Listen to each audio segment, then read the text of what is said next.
Hey everyone, what's going on? This is J-Dub, the one and only, coming to you this time with a review on the Apple Watch Leather Loop.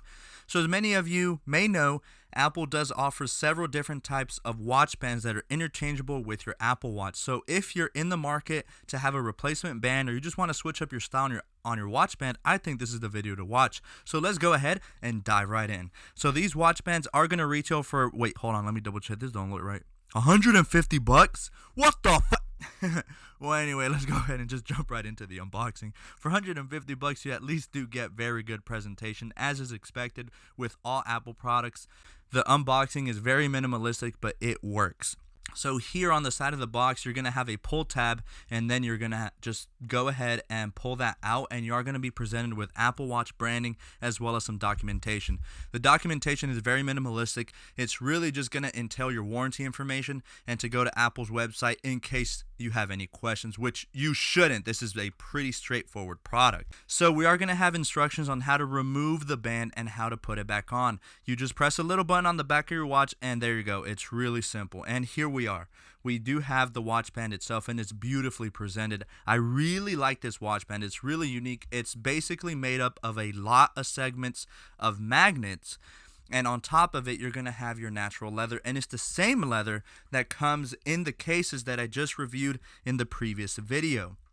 There are two sizes. There's the medium and then the large size, and the large is actually pretty large, as the name might explain. So if you're unsure as to which size you're going to get, I would recommend going into the Apple store and being that dude that tries on all the Apple Watch bands. So here's a quick demonstration on how you install it. There you go, man. I mean, it's really not that hard. You just slide it in and you're ready to rock and roll. So here's the actual real way to not be a jackass and drop your Apple Watch. So I've seen a lot of YouTube reviewers kind of balance the watch on their wrist while they're trying to put this on. Don't be a moron.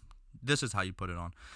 And the cool thing about this band is it's infinitely adjustable. So if you want a much looser fit, you can. And if you want it skin tight, just adjust it. There you go. Just be careful because you don't want to cut off the circulation to your hand. These bands can be adjusted to be really tight, so just FYI. So one of the reasons that these bands might be way overpriced, and yes, they may be overpriced. You're absolutely correct, but this is genuine Italian handcrafted leather. The place where they're made, the tannery, spans 5 generations, and they make these by hand, so I think it's pretty cool, but it is just a very thin layer of leather. What you're getting is mostly magnets, and I have several side shots of these bands, and you'll come to notice the depth of them. Most of that depth does come from the magnets itself. The thin layer of leather is very, very, very thin. So these bands are designed for the Apple Watch Series 4, but are compatible across all the watch models as long as it's the correct size. So you can use these even if you have a Series 0, although if you have a Series 0, it's definitely time to upgrade. The Series 4 is fantastic. It looks way better. You have a bigger screen, but that's another video for another day. Honestly, when I first picked up this watch band, I hated it. Man, it was the worst. I was about to return it, but I gave it a second chance. And the reason I hated it was just because of the magnets. When you first get it, it feels unnatural. This doesn't really feel like something traditional like your classic buckle leather bands or any of your sport bands. And as you wiggle your hand around, it just didn't feel natural to me. So it was really bad for the gym. This is the last watch band you want to take to the gym. It's highly uncomfortable. Really, the only place that you should take these is probably to more formal occasions. If you work at an office, this is the perfect watch band to take. And that does bring me to the next point, and that's that this watch band is very unique. You really don't see people rocking these. I'm not saying it's basic, but mostly you got people with your sport band or you got your sport loop. This one, you're really going to stand out. You can go with the homies, and they're really going to quickly notice what you got on your wrist. They're going to think it's a Rolex. No, I'm kidding. Probably not a Rolex, but not a lot of people have this watch band. And, is it worth it for $150? Probably not for most people.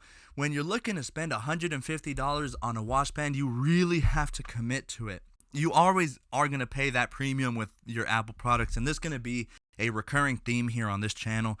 But keep in mind, Apple isn't the only company that sells these luxurious watches and bands. There's several other companies out there that are in the same market and that charge the same premium for these watch bands. And that's the one cool thing about the Apple Watch. You have all these different types of watch band styles. So in a way, it kind of makes it look like you have an entirely different watch. No cap. I mean, really, you can buy a sport band, say in red, and then rock one of these forest green leather loop, and your watch is going to look like it's a completely different watch. So it's a nice way to stylize yourself, especially with these more premium watch bands. So that's been it, guys. That's my review of the Apple Watch leather loop. If you really like this content, go ahead and subscribe. I'm hoping once I reach a big enough audience to start making giveaways. So definitely make sure you subscribe, like, and share this video. And with that being said, I'll catch you guys in the next one.